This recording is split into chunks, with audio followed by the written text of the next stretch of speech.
Hey there! Are your bank accounts ready for something huge? Because tomorrow could be the day that changes everything for millions of Social Security and SSDI recipients across the nation. We're talking about a massive $4,500 boost that's hitting bank accounts, and you might be one of the lucky ones eligible for this game-changing deposit. But here's the burning question: do you have everything set up correctly to receive it? Stick around because in the next few minutes, I'm going to walk you through everything you need to know about this crucial Social Security update. You cannot afford to miss this information. It could mean thousands of dollars in your pocket. And trust me, with today's rising costs, every dollar counts. Now I know what you're thinking. Is this really happening? The answer is yes, and it's bigger than anything we've seen in recent years. The Social Security Administration has been working behind the scenes to address the rising cost of living, and this $4,500 boost is their response to help beneficiaries maintain their standard of living. But there's much more to this story than just the numbers. Let's break down the most pressing questions you probably have right now. First, who exactly is eligible for this increased direct deposit? The boost applies to several categories of beneficiaries, including retired workers, disabled individuals receiving SSDI, and certain SSI recipients. But there's a catch: your current benefit amount and living situation will affect your eligibility. And today, I'm going to help you understand exactly where you stand. Many of you have been reaching out, asking whether this applies to early retirement benefits or delayed retirement credits. Here's what you need to understand. The boost is being calculated based on your current benefit amount. And yes, those who delayed their retirement credits might see even higher amounts. For early retirees, don't worry, you're not left out, but your boost might be proportionally adjusted based on when you started receiving benefits.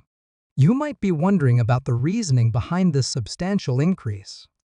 Well, the Social Security Administration has been closely monitoring economic indicators, inflation rates, and the real-world impact on beneficiaries.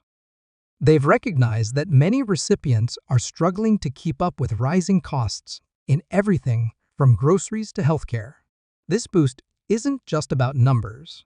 It's about ensuring that our seniors and disabled citizens can maintain their dignity and quality of life. Now, let's dive into something absolutely crucial: setting up your direct deposit correctly. This is where many people run into problems, and I don't want that to happen to you.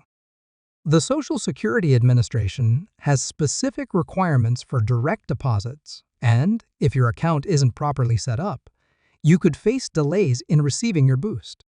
Let me walk you through everything you need to know, step by step. First and foremost, you need an active checking or savings account at a U.S. bank or credit union. If you've recently changed banks or are planning to, listen up, this is critical information.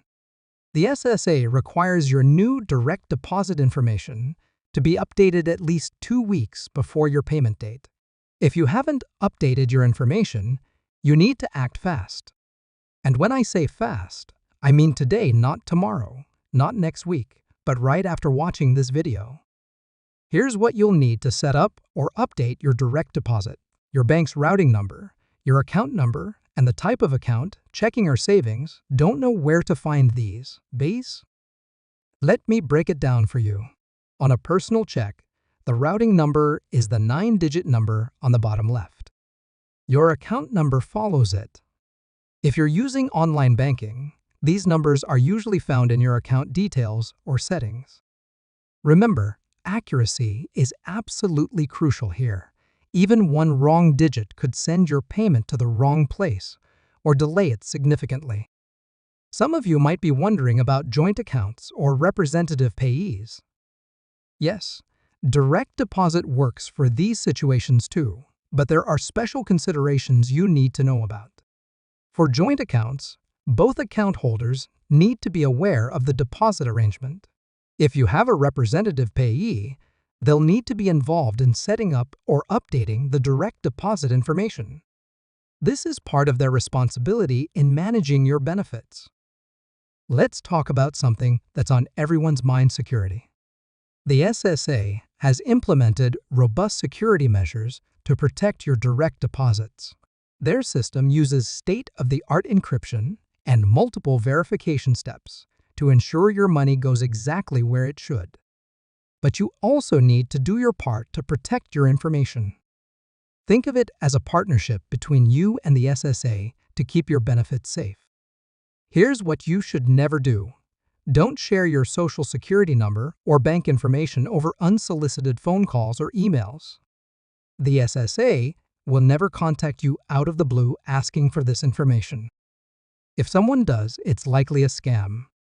I've heard too many stories of people falling victim to scammers pretending to be from the SSA. Always initiate contact through official SSA channels yourself. If someone calls you claiming to be from the SSA, hang up and call the official number yourself. Now, let me walk you through the proper way to set up or verify your direct deposit information.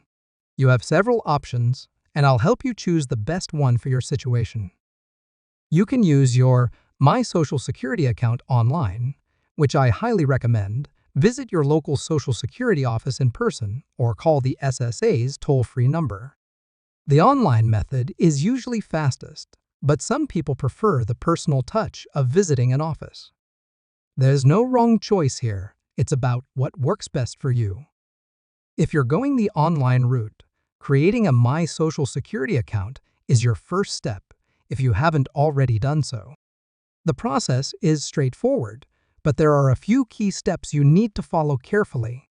You'll need a valid email address, your Social Security number, and a U.S. mailing address.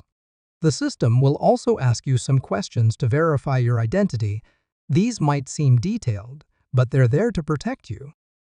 Once you're logged in, navigating to the direct deposit settings is simple. The website will guide you through entering your banking information. Take your time with this step. Remember what I said about accuracy.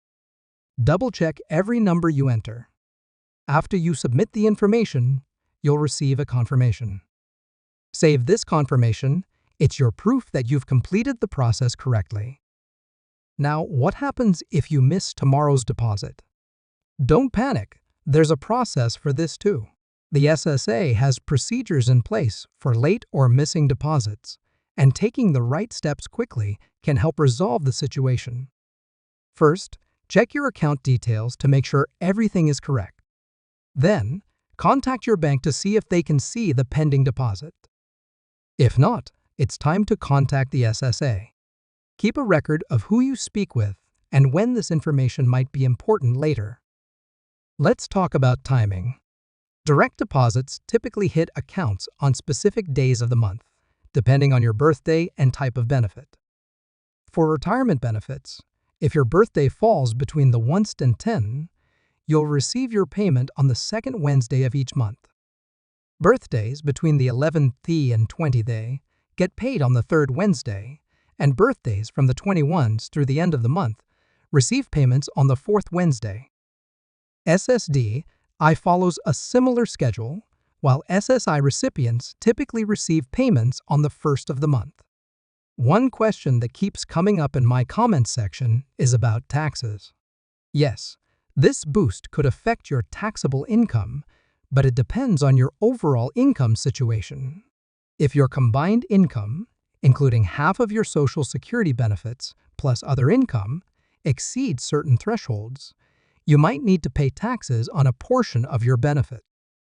For 2024, these thresholds have been adjusted for inflation, so it's important to understand where you stand. I recommend consulting with a tax professional to understand your specific situation. Here's something many people don't realize: the boost might affect other benefits you're receiving. If you're getting multiple types of assistance, such as SNAP benefits or housing assistance, it's important to understand how this increase might impact your eligibility. Don't worry, though. There are resources available to help you understand and manage these changes. Your local Social Security office can point you toward benefit counselors who can help you navigate these waters. For those of you wondering about future increases, here's what we know. The SSA regularly reviews benefit amounts and makes adjustments based on the cost of living. While this $4,500 boost is significant, it's part of a larger system designed to help beneficiaries keep pace with inflation and rising costs. The SSA uses the Consumer Price Index to determine these adjustments, ensuring that benefits maintain their purchasing power over time. Now, let's address some special situations that some of you might be facing. What if you're currently receiving paper checks? While direct deposit is strongly encouraged and generally more secure, you can still receive paper checks. However, I strongly recommend switching to direct deposit. Paper checks can be lost, stolen, or delayed. With direct deposit, your money is available immediately on your payment date, and you don't have to worry about making a trip to the bank. For our viewers who are just starting to receive Social Security benefits, or will be soon, this information is equally important for you.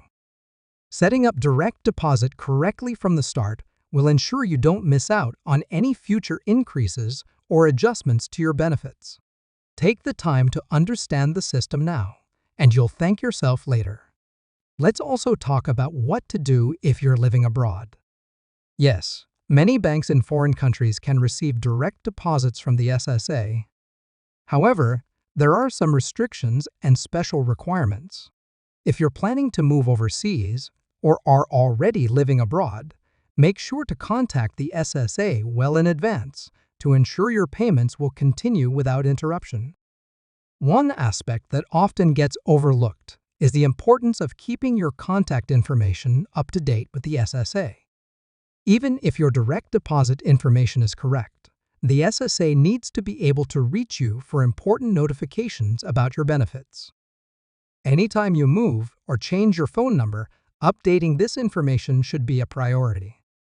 Drop a comment below if you have questions about the direct deposit boost or setting up your account. Thanks for watching, and I'll see you in the next video. Stay tuned for more updates on Social Security benefits and other important financial news that could affect your future.